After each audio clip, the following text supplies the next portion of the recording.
En octobre 2025, The Spectator publiait un article provocateur titré « Les chars allemands en Ukraine, un fiasco ?» Le Léopard 2, fleuron de l'armement allemand, décevait sur le champ de bataille. Des pertes élevées, vulnérables aux drones, difficiles à entretenir. Le National Security Journal allait même plus loin, affirmant « Le Léopard 2 n'a pas été le facteur décisif ». Mais remontons le temps. Le 13 juin 1944, 8 heures du matin, Villers-Bocage, en Normandie, France. Un seul char allemand Tiger, numéro de tourelle 007, commandé par le SS Obersturmführer Michael Wittmann, rencontre une colonne blindée britannique complète. Dans les 9 minutes qui suivent, ce Tiger détruit 25 véhicules alliés. 25 en 9 minutes. Un seul char. Les Alliés ne qualifiaient pas le Tiger de fiasco. Ils l'appelaient l'ange de la mort. Ils l'appelaient le cauchemar. Les commandants britanniques interdisaient les attaques frontales. Les équipages de chars américains urinaient de peur au seul bruit de son moteur. Les rapports soviétiques classaient les rencontres avec le Tiger comme des arrêts de mort. Alors, qu'est-ce qui a changé? Pourquoi le Léopard 2 a-t-il été un fiasco en 2025, alors que le Tiger semait la terreur en 1944? La réponse se trouve dans des documents récemment déclassifiés, des enregistrements secrets et une vérité militaire restée cachée pendant des décennies. Ceci n'est pas seulement de l'histoire, c'est une leçon sur la guerre, la supériorité technologique et le pouvoir psychologique de la peur. 13 juin 1944. Le débarquement en Normandie a une semaine. Les Alliés progressent dans l'arrière-pays français. La 7e division blindée de l'armée britannique, connue sous le nom des Rats du désert, reçoit l'ordre de sécuriser la ville stratégique de Villers-Bocage. Cela devait être une percée rapide. Avec une résistance attendue légère, à 8 heures du matin, la colonne du 4e County of London Yeomanry défile dans les rues étroites de Villers-Bocage. Chars Cromwell, Sherman Fireflies, semi-chenillés, camions. Les Britanniques se sentent en sécurité. Leurs reconnaissances aériennes n'ont signalé aucune unité allemande majeure dans la région. Ils ne savaient pas que la Schwer SS Panzer Abteilung 101 était à proximité. Ils ne savaient pas que Michael Wittmann, déjà crédité de 88 destructions de chars sur le front de l'Est, attendait dans son Tiger 1 sur une colline à l'est de la ville. Le Tiger de Wittmann pesait 57 tonnes. Le blindage frontal, 100 mm.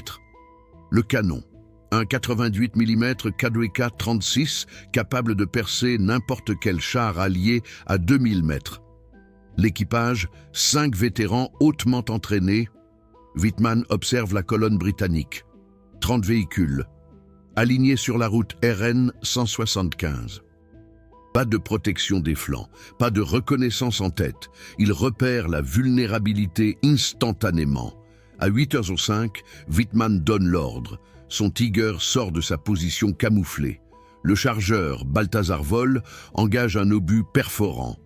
Le tireur, Robert Voll, vise le dernier char de la colonne. Feu, le premier Sherman explose, puis le deuxième, puis le troisième. Le Tiger de Wittmann roule parallèlement à la colonne, abattant systématiquement chaque véhicule. Les Britanniques sont incapables de réagir. Leurs chars sont trop proches les uns des autres. Ils ne peuvent pas faire pivoter leurs tourelles assez rapidement. Le Tiger de Wittmann est plus rapide, plus mortel, inarrêtable. En 3 minutes, le Tiger de Wittmann détruit 12 véhicules. Les chars Cromwell brûlent. Les Sherman Fireflies explosent. Les semi-chenillés se transforment en cercueils incendiés. Les équipages britanniques sautent de leurs véhicules et fuient dans les champs. Mais Wittmann n'en a pas fini. Il se dirige vers la ville de Villers-Bocage, elle-même. Là, d'autres chars britanniques sont stationnés dans la rue principale. Ils n'ont aucune chance. Wittmann les détruit un par un. Un Sherman tente de s'échapper. Le canon de 88 mm de Wittmann perce son blindage arrière à 800 mètres de distance. À 8h14, tout est terminé. 9 minutes. Un Tiger. 25 véhicules détruits ou endommagés. Le 4e County of London Yeomanry n'existe pratiquement plus. La nouvelle parvient au quartier général britannique à Diesels. La réaction est incroyable. Un seul char? Impossible. Mais les rapports proviennent de plusieurs survivants. Tous décrivent la même chose, un char gris massif avec un long canon se frayant un chemin à travers leurs colonnes comme un requin dans un banc de poissons. Le général de division George Erskine, commandant de la 7e division blindée, demande immédiatement un soutien aérien. Des chasseurs-bombardiers Typhoon attaquent Villers-Bocage toute la journée. Ils frappent des bâtiments, ils frappent des routes. Mais le Tiger de Whitman s'échappe. L'armée britannique abandonne Villers-Bocage, une division entière, arrêtée par un char. Voici le nœud du problème. Ce n'était pas le premier succès de Whitman, et ce n'était pas le dernier. Il a détruit un total de 138 chars et 132 canons anti-chars au cours de sa carrière. Mais Villers-Bocage était différent. C'était en plein jour, c'était au cœur du territoire ennemi. C'était une colonne blindée britannique complète. Et les Alliés ne pouvaient pas l'expliquer. Les officiers de renseignement britanniques commencent à documenter les rencontres avec le Tiger. Ils recueillent les témoignages des survivants. Ils analysent les véhicules détruits. Ils étudient les tactiques allemandes. Ce qu'ils trouvent est résumé dans des rapports restés classifiés jusqu'en 1985. L'un de ces rapports, déclassifié en 2001, est intitulé « Évaluation technique et tactique du Panzerkampfwagen Tiger Ausführung allemand ». Il a été rédigé en août 1944 par le British War Office. La conclusion à la page 47 est la suivante. Une attaque frontale directe contre les chars Tiger est un suicide tactique. Toutes les opérations futures doivent inclure des tactiques d'engagement alternatives. Relisez ceci. L'armée britannique a officiellement ordonné à ses unités de chars d'éviter les confrontations directes avec les Tigers. Ce n'était pas une recommandation, c'était un ordre. Pourquoi?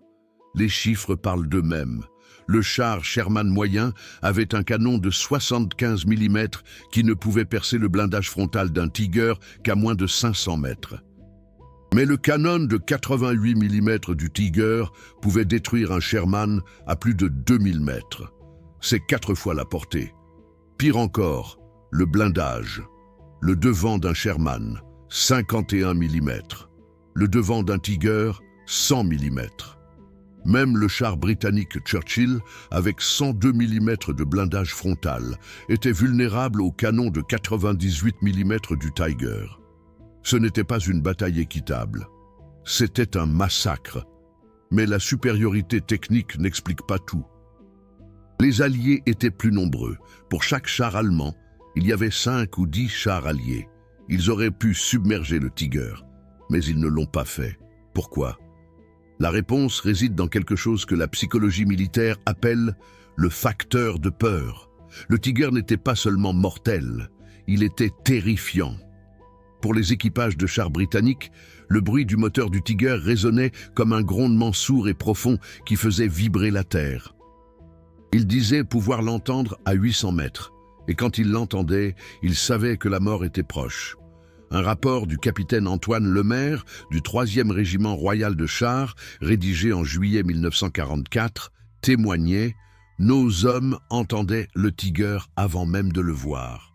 Le bruit seul semait la panique. 3 de mes Sherman ont fait marche arrière avant que l'ennemi ne soit visible. Je n'ai pas pu les arrêter. » Un autre rapport, celui du lieutenant Julien Dubois du 1er Northamptonshire Yeomanry, datant d'août 1944, précisait « Le Tiger est apparu à 600 mètres. Mon conducteur a uriné dans son pantalon. Mon chargeur a vomi.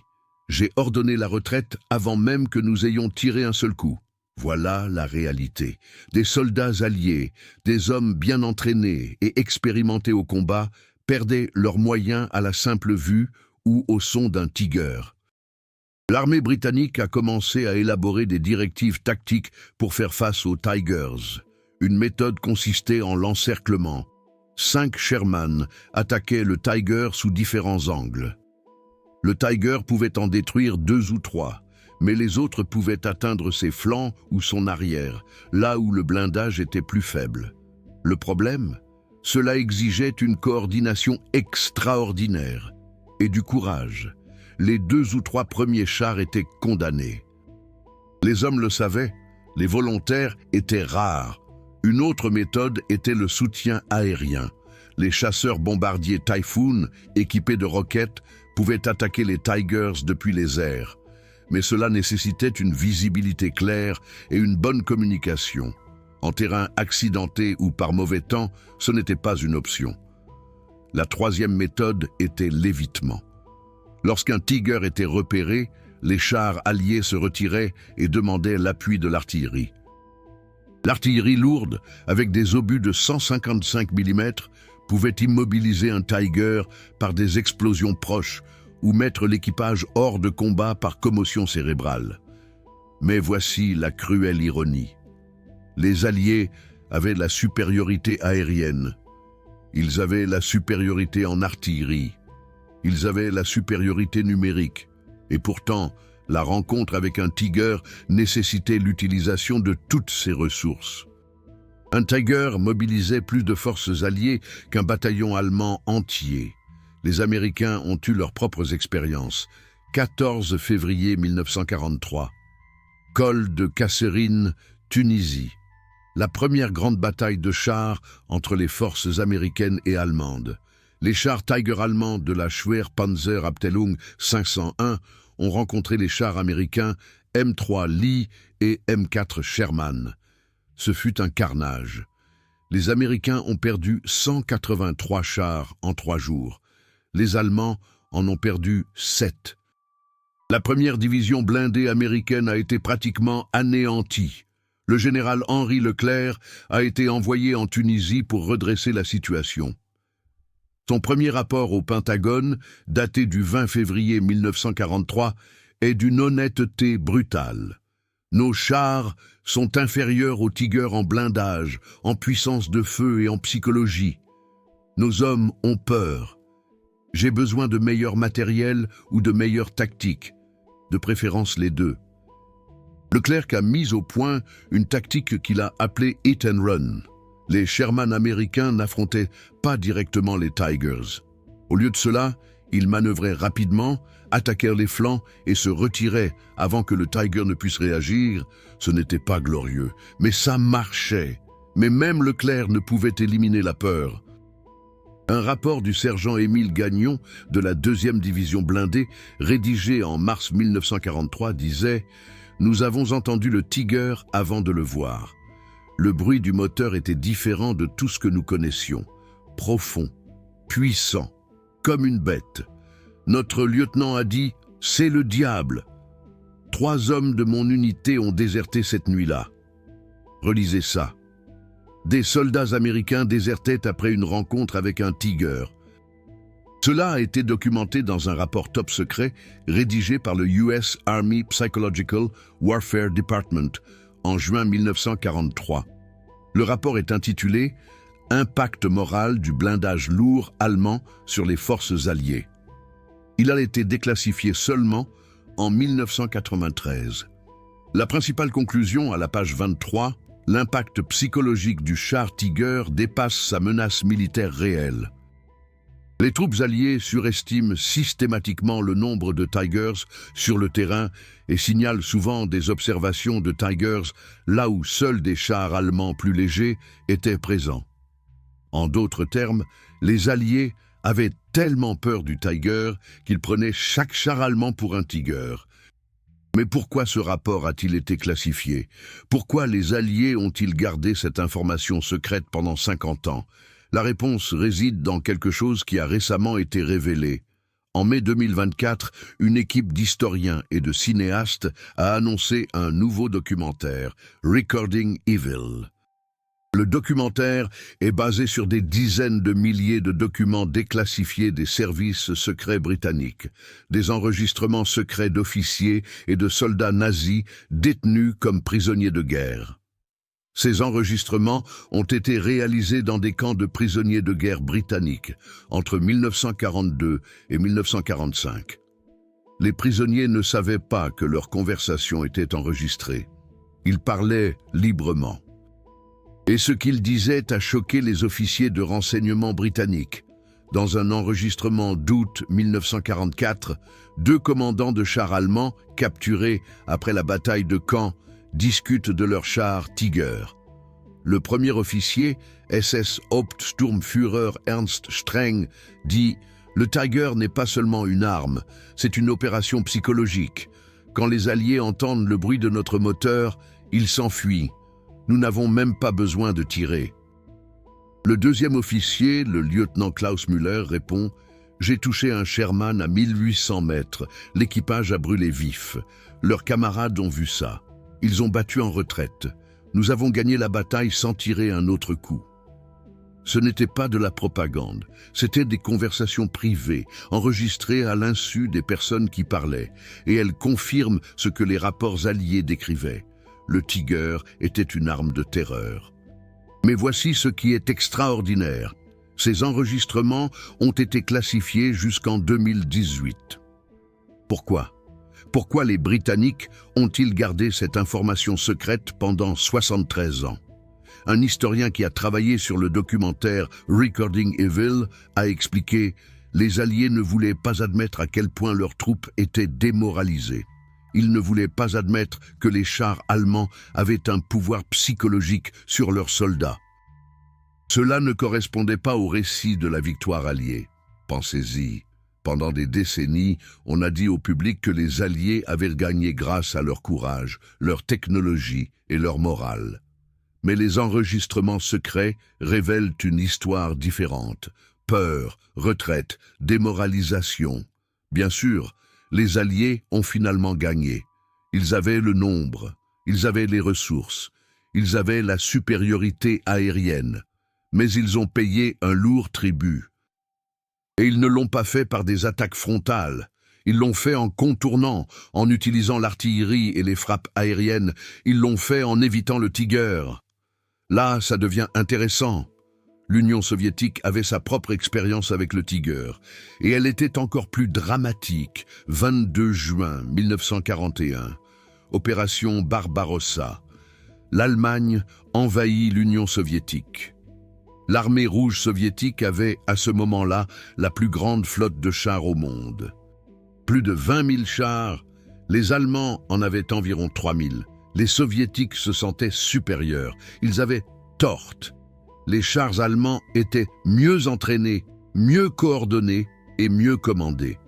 Les chars soviétiques étaient nombreux, mais mécaniquement peu fiables et tactiquement mal utilisés. Durant les 6 premiers mois de Barbarossa, l'Union soviétique a perdu 20 000 chars. 20 000, presque toute leur flotte de chars. Et puis, en août 1942, les Tigers sont apparus. Le Schwere Panzerabteilung 502 a été transféré sur le front de l'Est, près de Leningrad. Leur première mission, le 29 août 1942. 4 chars Tiger ont attaqué des positions soviétiques près du village de Emga. Les Soviétiques avaient 15 chars KV-1 et 20 chars T-34, les meilleurs chars de leur arsenal. En 30 minutes, les 4 Tigers ont détruit les 35 chars soviétiques, sans perdre un seul Tiger. Le commandant soviétique, le général-major Dmitri Lelyushenko, a écrit dans son rapport du 30 août 1942 « Des chars ennemis d'un type inconnu sont apparus. Nos canons de 76 mm ricochent. Nos chars sont détruits depuis une portée extrême. Retraite tactique ordonnée. » Retraite tactique, c'est du jargon militaire pour fuite. La Stavka soviétique, le haut commandement, a ordonné des études immédiates. Il voulait savoir quels sont ces nouveaux chars allemands. Comment pouvons-nous les arrêter ? En septembre 1942, l'armée rouge a réussi à capturer un Tiger endommagé. Ils l'ont transporté à Moscou. Les ingénieurs soviétiques l'ont démonté. Ils ont testé le blindage. Ils ont analysé le canon.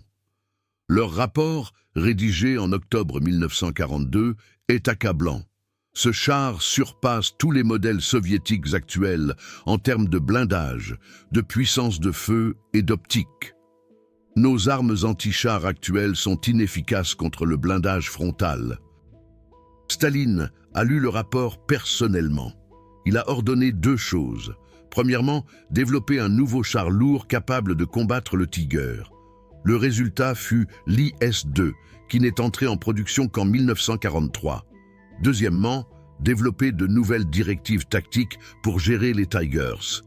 Ces directives, publiées en novembre 1942, stipulaient « Les Tigers ne doivent pas être attaqués de front. Les unités doivent manœuvrer pour attaquer les flancs ou l'arrière. L'artillerie et l'appui aérien doivent être demandés à chaque observation de Tiger. » Ça vous rappelle quelque chose, n'est-ce pas? Exactement les mêmes directives que les Britanniques et les Américains avaient élaborées. Mais les Soviétiques sont allés plus loin. Ils ont créé des unités anti-chars spéciales, équipées de canons de 85 mm et de 100 mm, spécialement conçus pour percer le blindage du Tiger. Ces canons étaient si lourds qu'ils devaient être tirés par des tracteurs, mais ils fonctionnaient à 1000 mètres. Un canon de 100 mm pouvait percer le blindage frontal d'un Tiger. Le problème, les Tigers devaient être immobiles et les canonniers devaient survivre au premier tir. Souvent, ils ne le faisaient pas. Un canonnier soviétique, le sergent Yakov Djougashvili, a décrit une rencontre avec un Tiger en janvier 1943, près de Stalingrad. Nous avons positionné notre canon de 100 mm sur une colline. Nous avons vu le Tiger à 1200 mètres. Nous avons tiré. Nous avons manqué notre cible. Le Tiger a riposté. Notre canon a été détruit. 5 hommes sont morts. J'ai survécu parce que j'allais chercher des munitions dans le camion. C'était ça, la réalité. Même avec les bonnes armes, les troupes soviétiques étaient inférieures aux Tigers, et la peur était réelle. Les soldats soviétiques ont développé un terme d'argot pour le Tiger, Tiger Smert, Tiger mort. Quand quelqu'un disait « j'ai vu Tiger Smert », ça ne voulait pas dire « j'ai vu un char », ça voulait dire « j'ai vu la mort ». Cette peur était si répandue que les commissaires politiques soviétiques, responsables du moral et de la discipline, ont commencé à créer de la propagande anti-Tiger.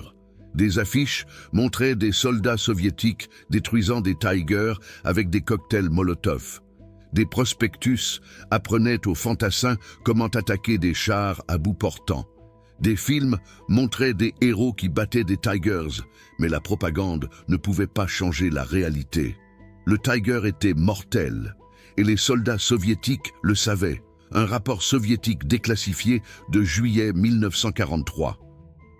Rédigé après la bataille de Koursk, résume ainsi la situation. Les chars Tiger allemands ont causé des pertes disproportionnées. Un Tiger a détruit en moyenne 10 chars soviétiques avant d'être lui-même mis hors de combat. Recommandations tactiques: éviter les engagements directs, utiliser l'artillerie, les frappes aériennes et les attaques de masse. Attaque de masse. C'est un euphémisme. Ça veut dire envoyer tellement de chars que le Tiger n'aura plus de munitions. Et c'était ça la stratégie soviétique. Pas la supériorité, mais l'usure. Submerger le Tiger par le nombre. Sacrifier 10 chars pour en détruire un. Ça a fonctionné, mais à un prix terrible. Imaginez, vous êtes un commandant de chars soviétique. Vous recevez un ordre. Attaquer les positions des Tigers. Vous savez que vous allez probablement mourir. Mais vous savez aussi que votre mort pourrait permettre à d'autres chars de s'approcher. Vous n'êtes pas qu'un soldat. Vous êtes un sacrifice. C'était la sombre réalité de la guerre des chars sur le front de l'Est. Et voici la question effrayante. Les commandants alliés étaient-ils au courant? Les Britanniques et les Américains savaient-ils que les équipages de chars soviétiques étaient traités comme de la chair à canon? La réponse est oui. Ils le savaient, et ils l'ont gardé secret, en avril 1943. Une commission militaire alliée s'est rendue à Moscou pour étudier les tactiques de chars soviétiques. La commission était composée d'officiers britanniques et américains. Ils ont rencontré des généraux soviétiques. Ils ont visité des usines de chars. Ils ont vu des camps d'entraînement et ils ont entendu la vérité. Un membre de la commission, le brigadier Charles Dunphy, a écrit dans son rapport confidentiel de mai 1943 « Les Soviétiques perdent des chars et des équipages à des taux choquants. Leur stratégie repose sur la supériorité numérique, pas sur la supériorité tactique. Ils sont prêts à sacrifier 10 chars pour en détruire un Allemand. Cette stratégie est inacceptable pour les forces britanniques ou américaines. » Le rapport a été classé très secret. Il a été présenté aux commandants alliés, mais il n'a jamais été publié. Pourquoi ? Parce que les Alliés ne voulaient pas admettre que leurs alliés soviétiques utilisaient une stratégie de guerre d'usure qui coûtait des dizaines de milliers de vies. Cela aurait sapé le moral, cela aurait choqué l'opinion publique. Alors, ils ont gardé le secret pendant 50 ans. Ce rapport n'a été déclassifié qu'en 1993. Avec des milliers d'autres documents sur la Seconde Guerre mondiale. Et voici le plus étonnant. Lorsque les historiens ont analysé ces rapports, ils ont découvert un schéma. À chaque fois, des informations sur la supériorité des chars allemands étaient classifiées. Pourquoi ? Parce que les Alliés ne voulaient pas admettre qu'ils avaient peur. Ils ne voulaient pas admettre que les ingénieurs allemands, les tactiques allemandes et les équipages de chars allemands étaient supérieurs. Mais les documents ne mentent pas, les chiffres ne mentent pas, les témoignages ne mentent pas. Le Tiger n'était pas qu'un char, c'était une révolution dans la guerre. Et les Alliés le savaient. Maintenant, nous arrivons à quelque chose d'encore plus choquant. Les Alliés n'ont pas seulement copié les tactiques allemandes, ils ont volé la technologie allemande. Le 8 mai 1945, l'Allemagne capitule. La guerre en Europe est finie, mais pour les services de renseignement alliés, la mission la plus importante ne faisait que commencer. L'opération Paperclip. L'opération Paperclip était le nom de code d'un programme américain qui recrutait des scientifiques, des ingénieurs et des techniciens allemands et les emmenait aux États-Unis. Officiellement, c'était un programme visant à sécuriser la technologie des fusées nazies. Officieusement, c'était une course pour voler chaque élément de la supériorité militaire allemande avant que les Soviétiques ne le fassent. Et les chars étaient une priorité.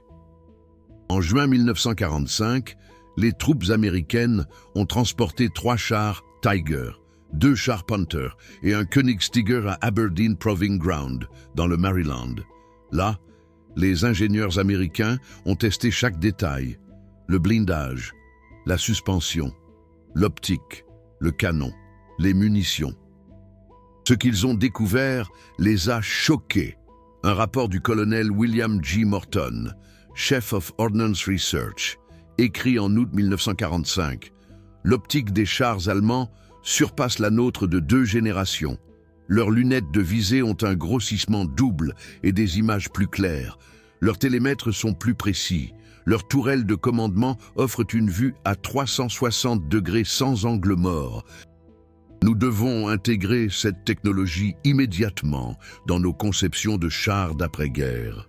Ce n'était pas seulement de l'admiration, c'était de la capitulation.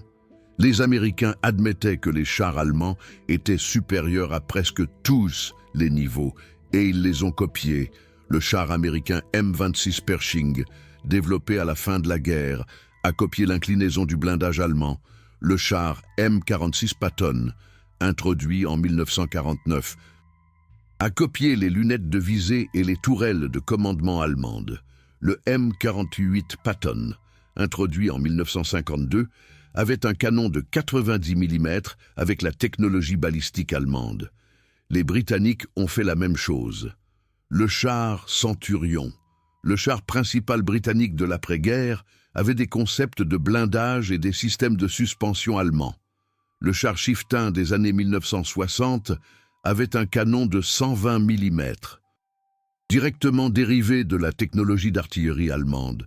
Et les soviétiques, ils ont tout copié. Le char T-54, le char le plus réussi de l'histoire, avec plus de 100 000 unités produites, avait un blindage incliné de conception allemande, un canon de 100 mm de conception allemande, et des lunettes de visée développées par des prisonniers allemands.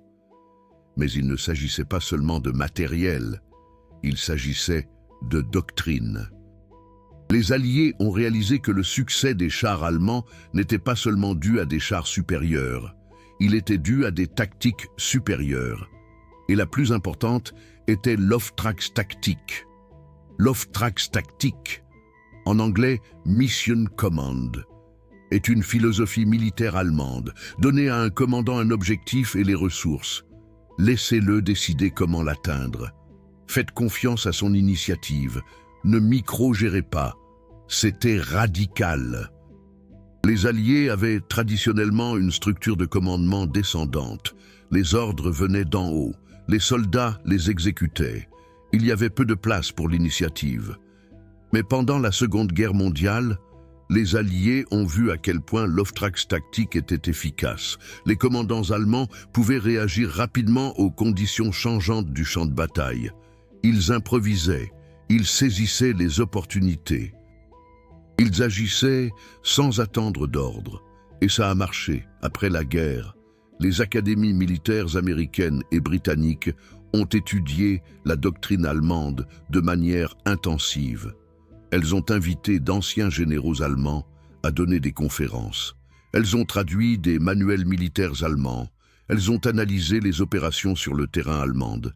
Et elles ont adopté l'Auftragstaktik en mai 2025. L'US Naval Institute Proceedings a publié un article intitulé « L'Auftragstaktik conduit à une action décisive ». L'article soutient que l'Auftragstaktik n'est pas seulement une curiosité historique, c'est une doctrine militaire moderne essentielle.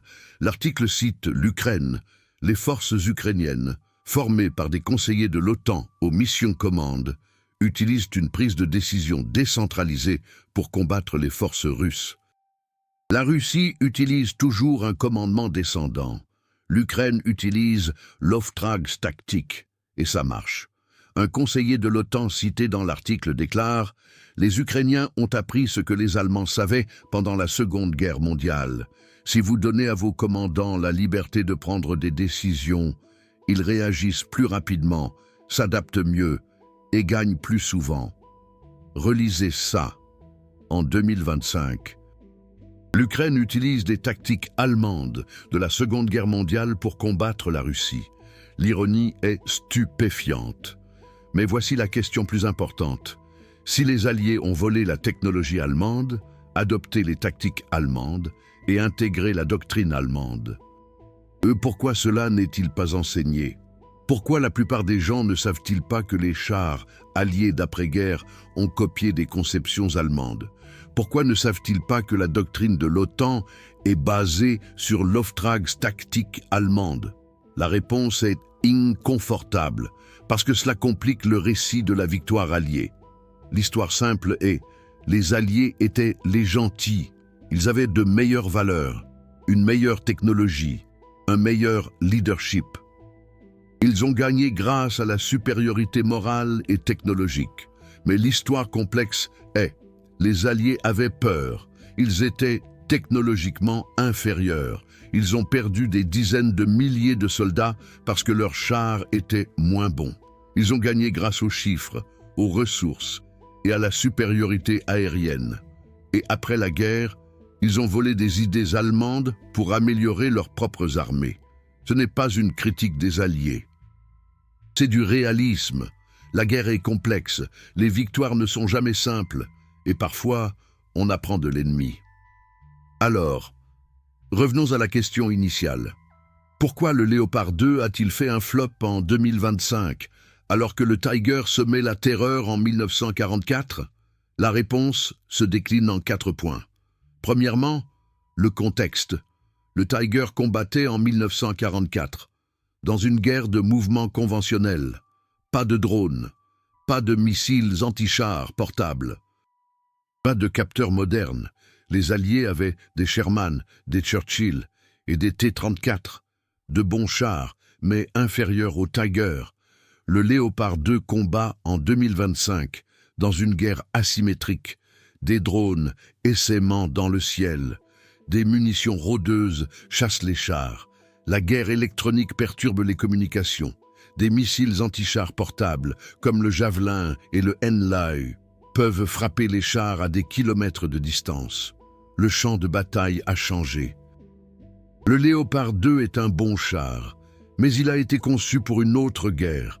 Il a été conçu pour une guerre de chars à haute vitesse, sur les plaines européennes ouvertes, pas pour de lentes batailles d'attrition, contre des drones et des missiles, dans des zones urbaines et boisées.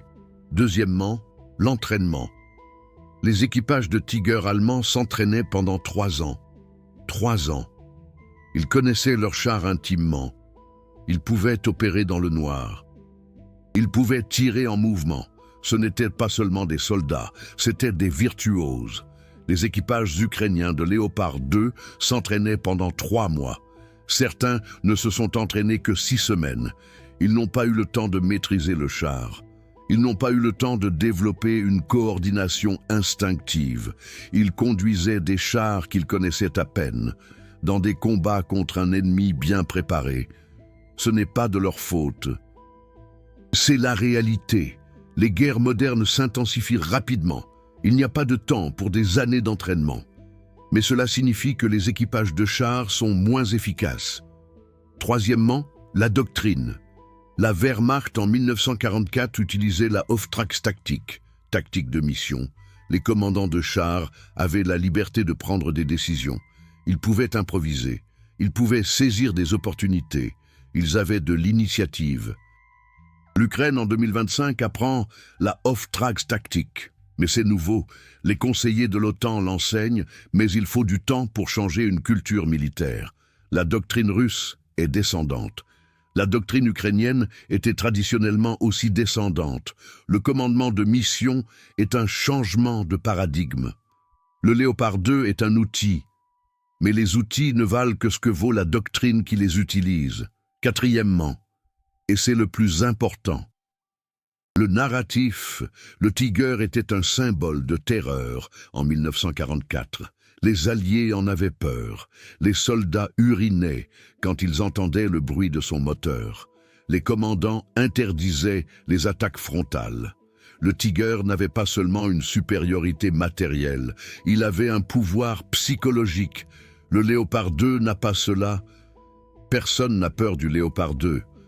Les soldats russes le respectent, mais ils ne le craignent pas. Il n'a pas de légende, il n'a pas de mystique. Et dans la guerre, la psychologie est importante.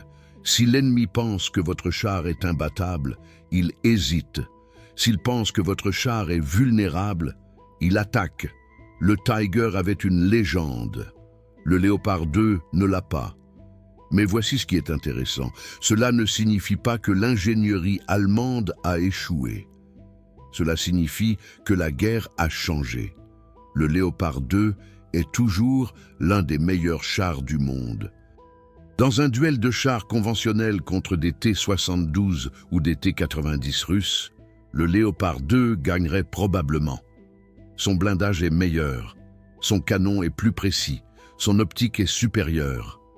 Mais dans le conflit ukrainien, les duels de chars conventionnels sont rares. Au lieu de cela, les chars sont chassés par des drones, des missiles et de l'artillerie. Ce n'est pas un combat de char contre char, c'est un char contre Essheim, et les chars, même les meilleurs, sont vulnérables aux essaims.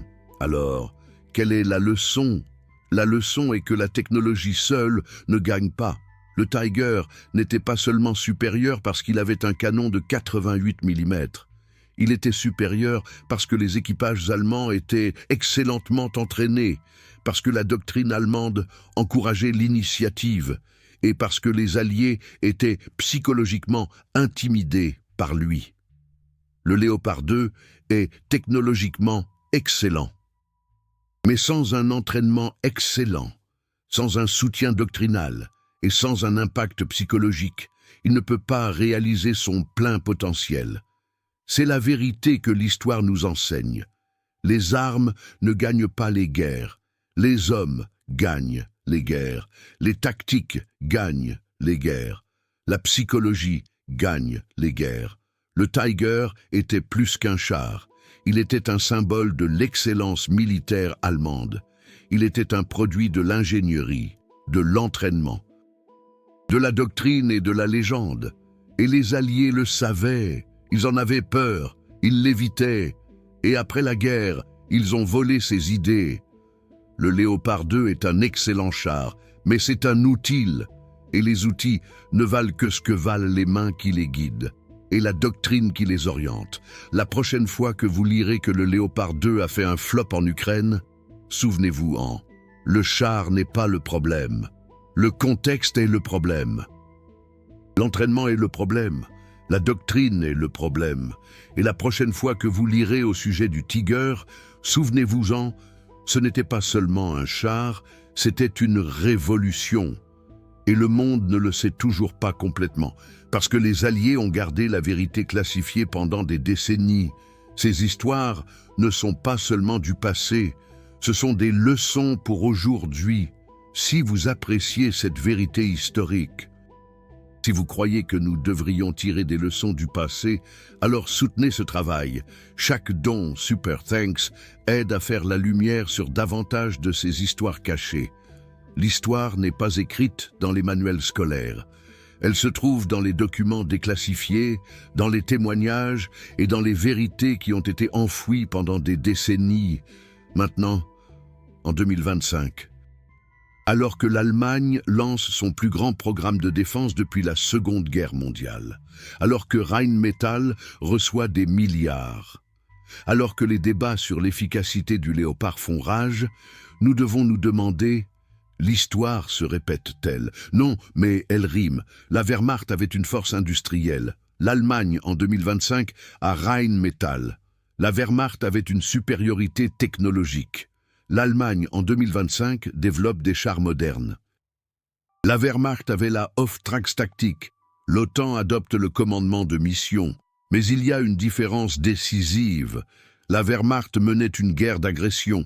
L'Allemagne, en 2025, défend la démocratie. La Wehrmacht servait un régime totalitaire. L'Allemagne, en 2025, sert une société libre. La technologie est neutre. Les tactiques sont neutres. Ce qui compte, c'est le but. Le Tiger était une arme mortelle, mais il servait un but mauvais.